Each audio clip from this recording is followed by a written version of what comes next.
Television on rxmuscle.com. This is Ask Dave, better known as hashtag Ask Dave, brought to you by Species Nutrition. Visit speciesnutrition.com. Try the all-new Amino Evolved Testalize back in stock. Again, speciesnutrition.com. This is your 30-minute question and answer show with Dave Palumbo. All your questions on diet, training, supplementation, IFBB pros, competitions, all the news in the bodybuilding world. We now bring in Dave Palumbo. Dave, you had a sit-down interview with Greg Valentino. The interview is going to go up tomorrow at rxmuscle.com. He unveiled a lot about his past, some really juicy details. Give the audience a little teaser about what they can expect tomorrow. Yeah, I asked Greg what his drug dealing days were like back in the 90s. And it was funny because, I knew him back then, not directly. I kind of knew of him and ran into him occasionally. But some of the stories he told me were actually cleared up a lot of things that I wasn't sure about back in the day, of people who got arrested and people who had set other people up. And I had only heard like rumors of these stories. And so Greg knew everything. So it was actually interesting. It's kind of like a historical piece in a sense, but it's also kind of fun because it tells you how Greg got into the whole thing, because Greg was a natural bodybuilder and he just basically got into steroids because he wanted to make a few bucks to pay for his newborn, son and all his bills and everything like that. And it just turned into this like craziness, and it probably make a good movie one day. But I think people are going to like the interview.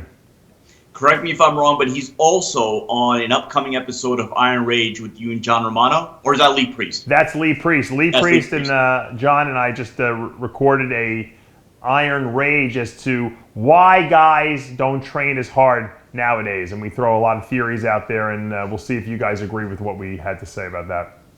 So 2 big episodes live with Greg Valentino and Iron Rage, Dave Palumbo, John Romano, and Lee Priest, both dropping tomorrow on rxmuscle.com and the RX Muscle YouTube channel. Let's go to the questions. If you want to join us, you can join us in the Muscle Central Forum on rxmuscle.com. If you're not already a member, it is free to register. You can ask your questions on our Instagram page, official_RxMuscle, our official Facebook page, or tweet at us using hashtag AskDave. And again, if you're watching us on YouTube for the first time, hit the subscribe button below, like this video. You're not going to miss any of our shows, segments, or updates. Let's go to the Golden Physique.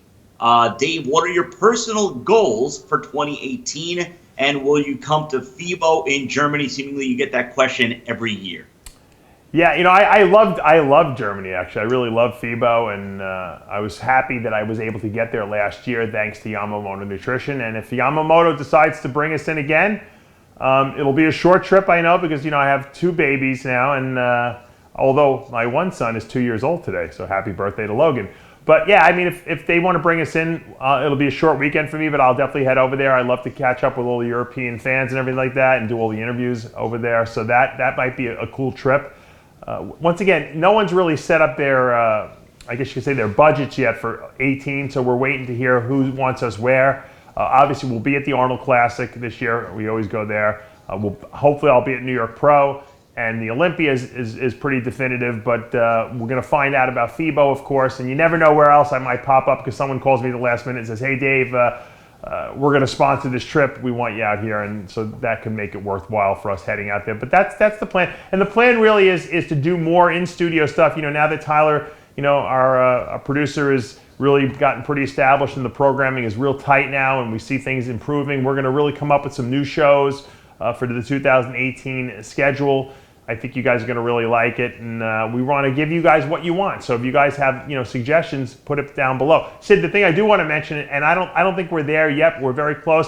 I know we're about 99,700 or something subscribers. We're almost at the magic 100,000 subscriber mark. So if you guys are watching this, please hit the subscribe button below, because we're going to have a big celebration show once we hit 100,000, and I get my little YouTube medallion I can hang on the wall. But I want to thank all the people out there that helped us get there. We've probably got about 5,000 subscribers in the last 3 weeks, I would say, right?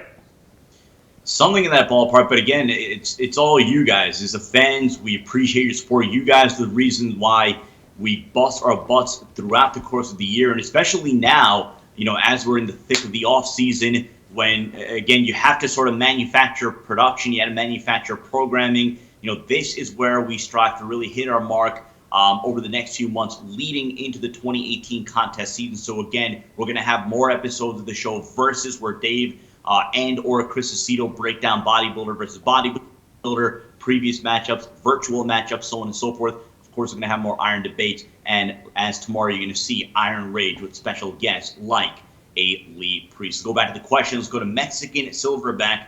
Given the weight limits on classic physique, would it be better to take a big cycle in the off-season and just go into a show with test and milder compound, mainly asking for safety and health reasons?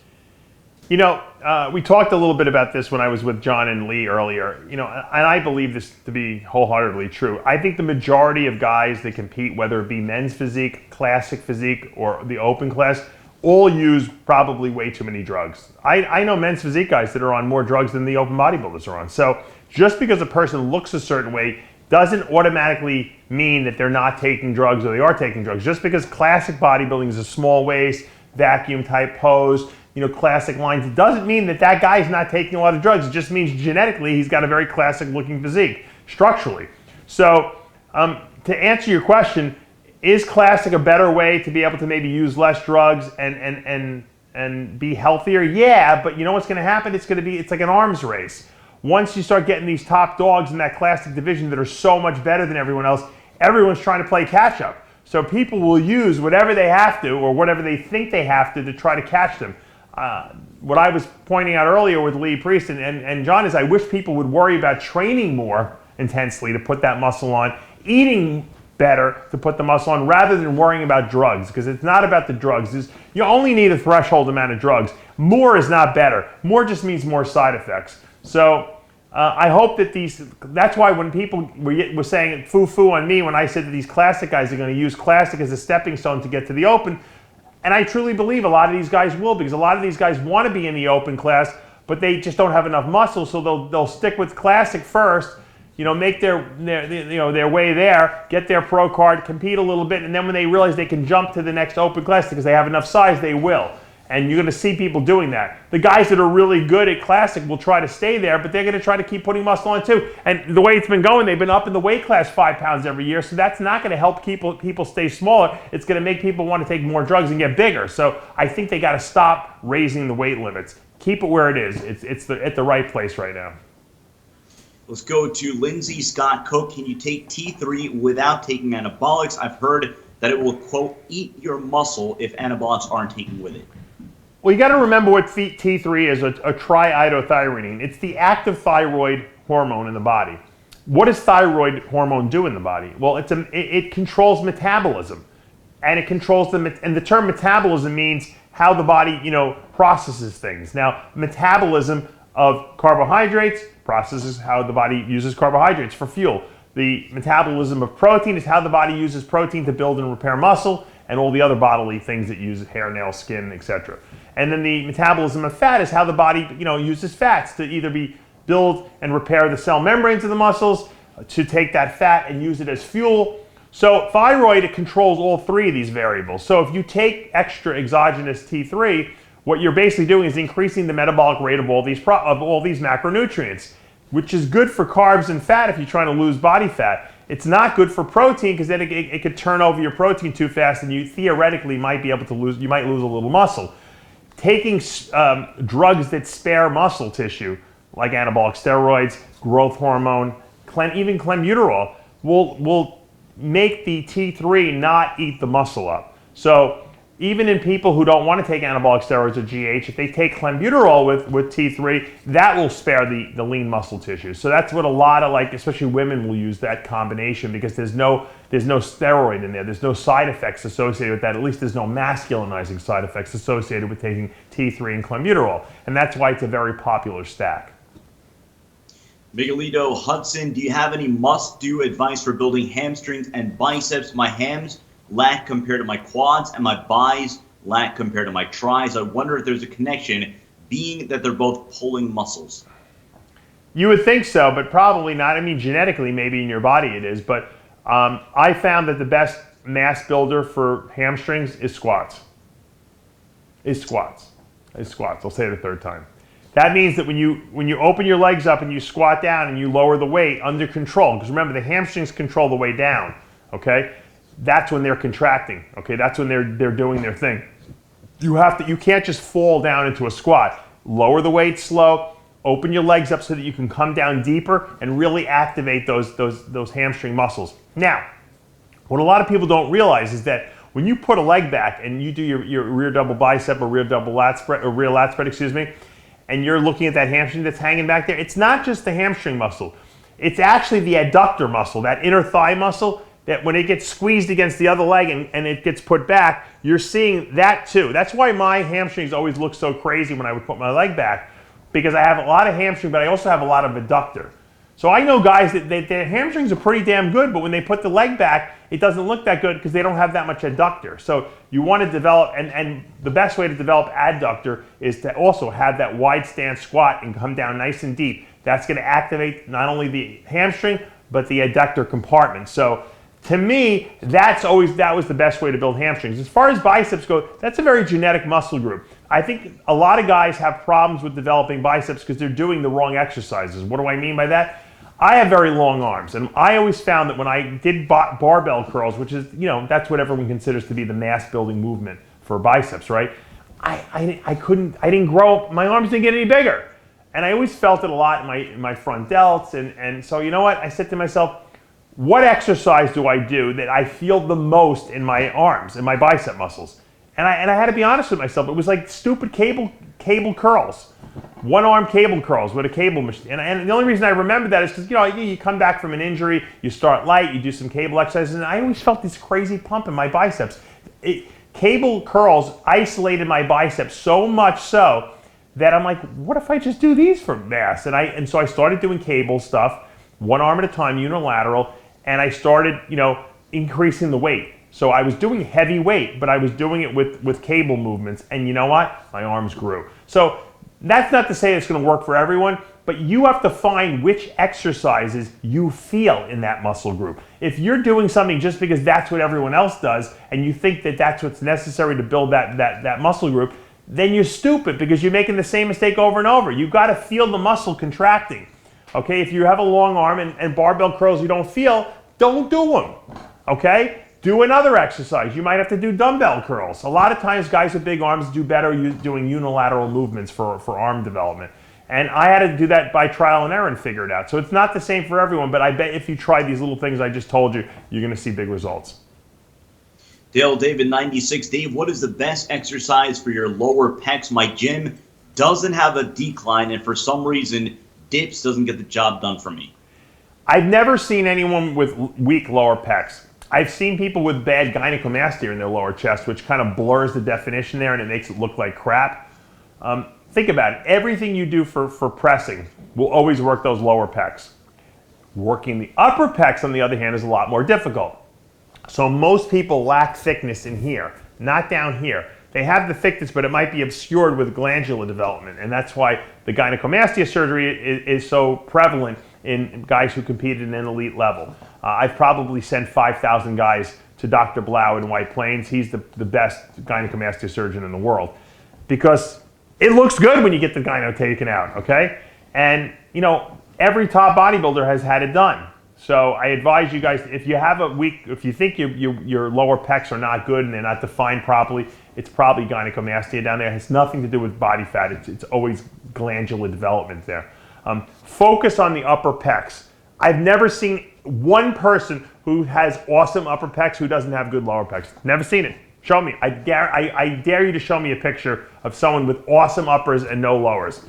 It doesn't exist. So focus on the uppers. The lowers will always get worked. Ty Smith 25. Dave, how do you feel about being able to absorb 50 grams of protein per hour? Do you think this works with carbs and fats as well? What was your norm when you were competing?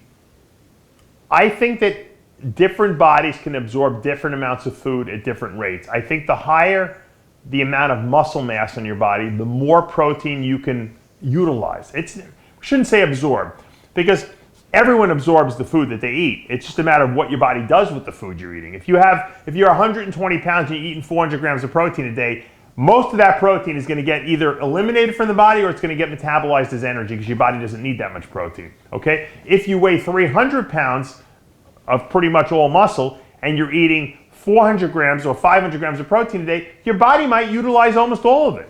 So it really depends on how big you are and how much muscle you have on your body. That will determine how much food your body will assimilate. Likewise, if you have 300 pounds of muscle on your body, you have the capacity to store a hell of a lot more glycogen in that muscle than a guy who's 120 pounds would, because he doesn't have as much room to store it. So it really is body specific. Now I weigh, I'm about 200 pounds now, as opposed to when I was 300 pounds. Do you think I could eat as much protein and utilize it? No, I don't need as much now. Same thing with carbs.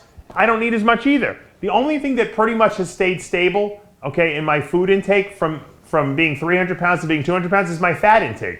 Because I think that fat is important for fuel, okay? It's also important for hormone production. It's also important for muscle repair. So my fat intake has remained about consistent. My carbs have gone, they're probably down a little bit from when I competed, because I never really ate a lot of carbs anyway, except when I was super, super big.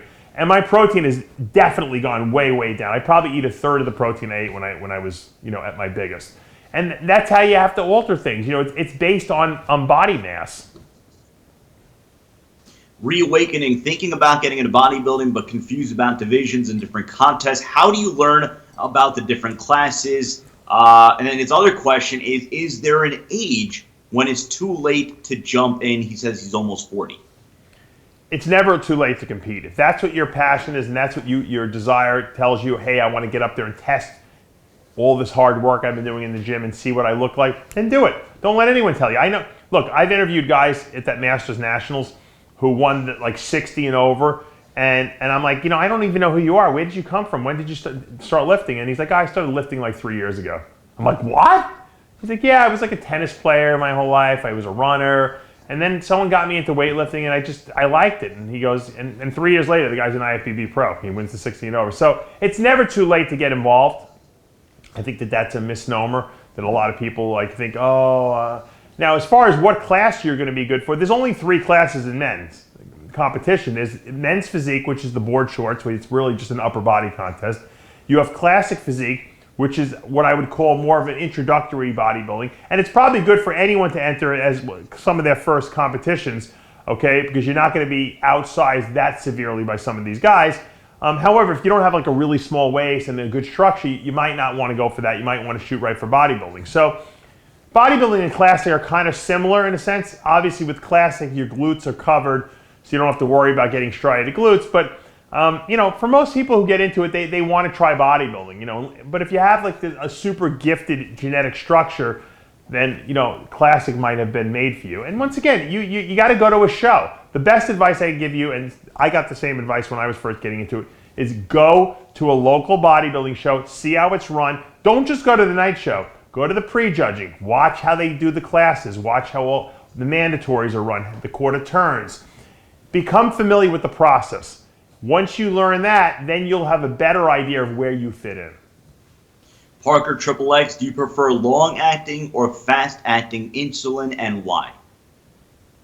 Well, you got to remember, why are you taking insulin? Are you taking insulin because your blood sugars are running high? Some people who take a lot of GH, their blood sugars run high because growth hormone makes you insulin resistant. So if you're waking up in the morning and you're taking your blood sugar, by the way, you can go to Walmart and buy a blood sugar monitor for $9, and then $9 for the test strips. That's what I recommend everyone do, just to see how the blood sugars are doing. You test your blood sugar first thing in the morning.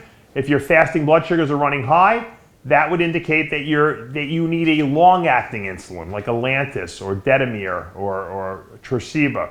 There's a whole bunch of them out there. If you're running high after your meals, in other words, you eat a meal, 2 hours later, which is called your postprandial blood sugar, you take your blood sugar and you're over 130, okay? The fasting should be under 90, but the postprandial blood sugars, which is 2 hours after you eat, should be under 130. If you're running 140, 145, 150 or higher, then that means you're not covering your meals. You can't produce enough insulin for your meals that you're eating, in which case you would then take a faster acting insulin. Usually when guys take GH, knee-jerk, we put them on a faster acting insulin like a Humulin R or a Humalog or a Novolin R, Novolog, same thing pretty much. Just to make sure that all that food they're eating at those meals gets taken care of. In other words, the body's producing enough insulin for that. If we now just recently, I've really gotten into this because I really didn't delve into the subject as much, and I didn't realize how many bodybuilders were running high fasting blood sugars in the morning. Now, if we see a high fasting blood sugar, for 7 consecutive days, we know that there's something wrong with blood sugar control. We then give a long acting, usually every 12 hours, anywhere from like 5 to 10 IUs. And it's not one of these things you have to worry about, hey, I just took 10 IUs of Lantus, I better make sure I eat a meal. It's not like that. It's a very slow release. Matter of fact, when you take your Lantus at night, it's before bed. You don't even eat anything. Before you go to bed, you take 10 units, you go to sleep. So once again, that will cover your overnight rising blood sugars. And why do blood sugars rise at night? Well, because your liver produces glucose from amino acids. It's called gluconeogenesis, and that's what's responsible for blood sugars elevating as you're sleeping. So if your beta cells are not producing enough insulin, then that's why you would need a long-acting insulin. So that was it, kind of in a nutshell. It's a little more involved than that. I kind of try to make it simplistic, but that's how we assess what the insulin needs are for the person. You're watching RxMuscle.com. Let's ask Dave on RxMuscle.com. A reminder before I ask the next question, because it ties into it. Yesterday, we posted a video on RxMuscle.com and the YouTube channel. It's Dave talking about essentials that you need to know about blood work, but you just may not know how to ask it or maybe shy to ask it. But again, it's a very informative video. Dave talking about blood work. So Dave, before I ask the question, actually, I'm going to ask the question, but if you want to touch on that video a little bit and then answer this question, it's from Evan Shoemaker.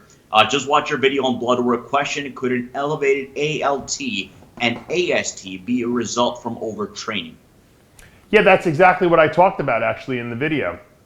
I talked about these what they call liver enzymes, which are really metabolic enzymes.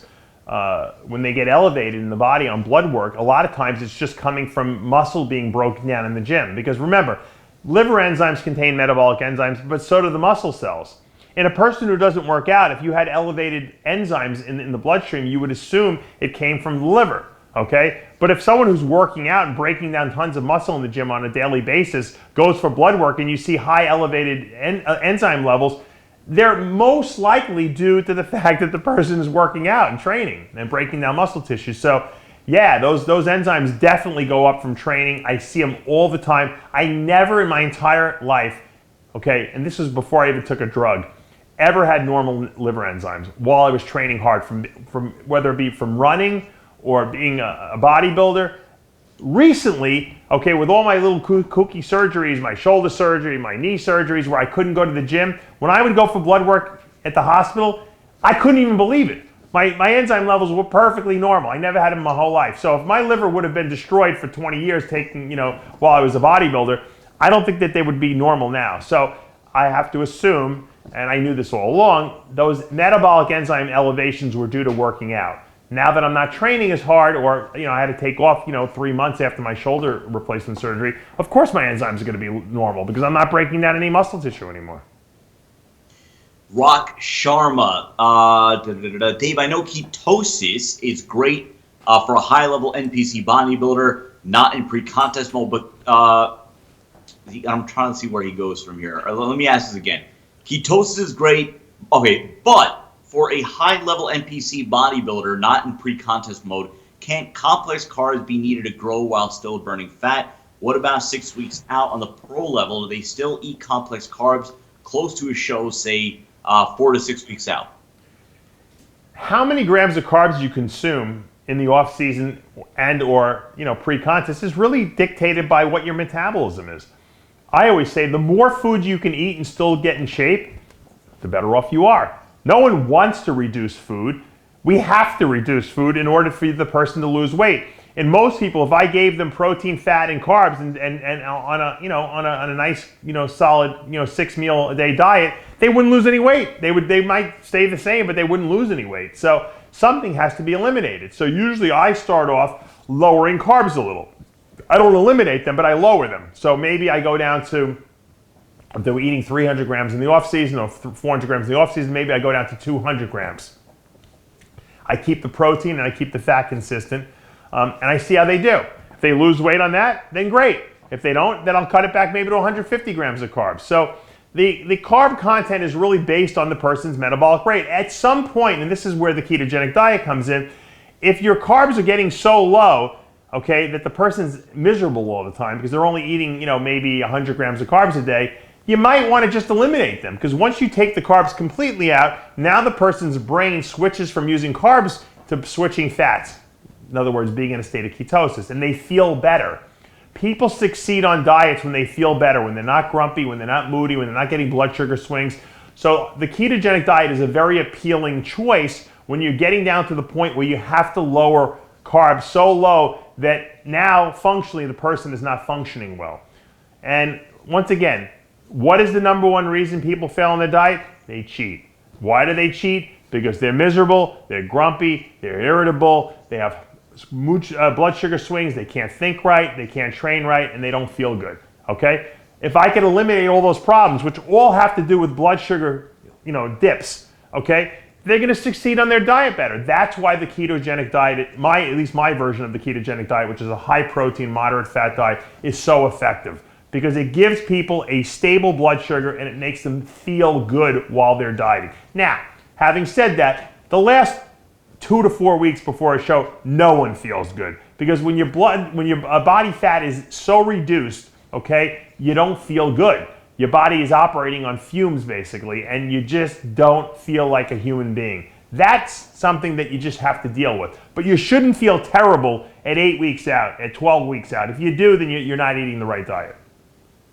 Arc 129, Dave, question about blood pressure. I regularly have higher blood pressure because I use antibiotics, and oftentimes it is too high to be healthy. Several people think I need to get on a BP medication, but I don't know if that would be a good idea considering I'm only 24. Could I get your input on that and any tips to keep BP lower other than the obvious controlled diet, which I promise I do keep a clean diet?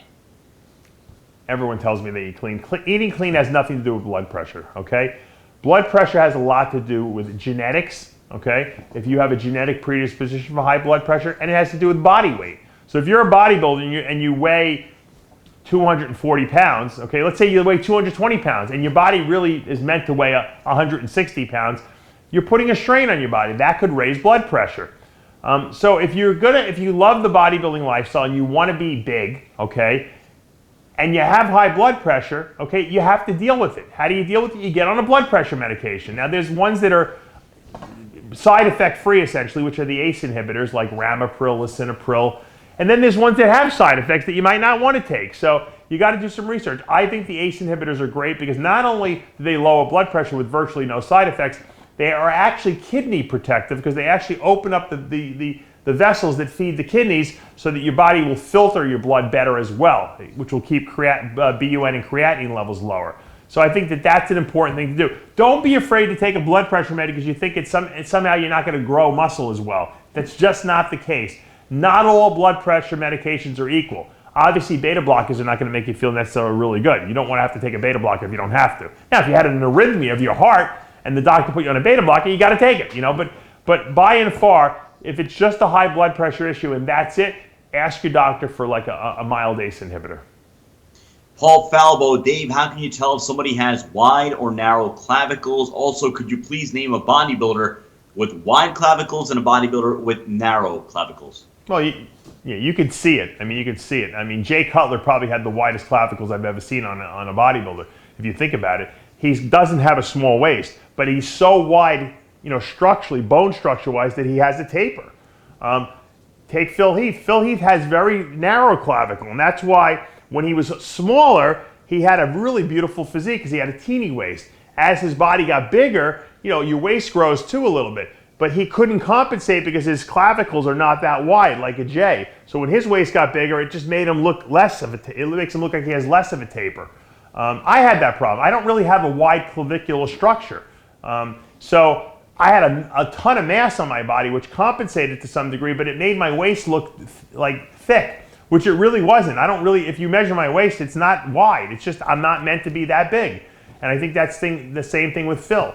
I think Phil looked better in 2011 when he was a little smaller because he had a better taper. Once you start blowing too much muscle on your physique, you can thicken up the waist a little bit. Unless you have that huge structure like a Nasser El Sambadi, a Gunther Schlickamp, Dennis Wolf. Those guys can hold a ton of mass in their body because they have super wide clavicles. Take one more. Is from Gio Savaro. Dave, I've competed the last time. Actually, no. All right, no, I'm going to ask this one. I've competed last time and lowered my test as you had advised to do before going on PCT. However, something kind of weird is happening. I've gained around 10 kg since the competition. It's winter here in Japan, and every time I enter somewhere warm, my body starts to itch like crazy. It happens when I get mad at something, too. My body will start to itch. Why is that? Something to do with the weight that I've gained? It's hard. This is a hard thing for me to diagnose.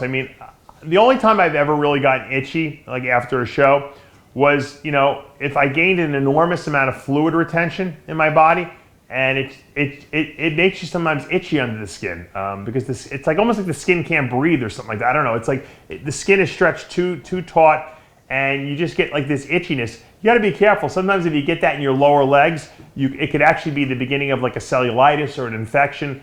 And a lot of times you might not have done anything, or you might have just banged your shin somewhere, and because the circulation isn't so good because you're retaining a lot of fluid, it can cause some kind of a little bit of an infection to begin. I don't know what's going on, to be honest with you, because I don't know enough about what you're doing. I'd have to actually sit down and ask you a lot of questions to figure it out, and even then I might not figure it out. But it could be anything. It could be a rash. It could be a cellular. It could be a what was I going to say? A dermatitis that you picked up. It could be so many different things that for me to speculate, is almost a waste of time in that sense.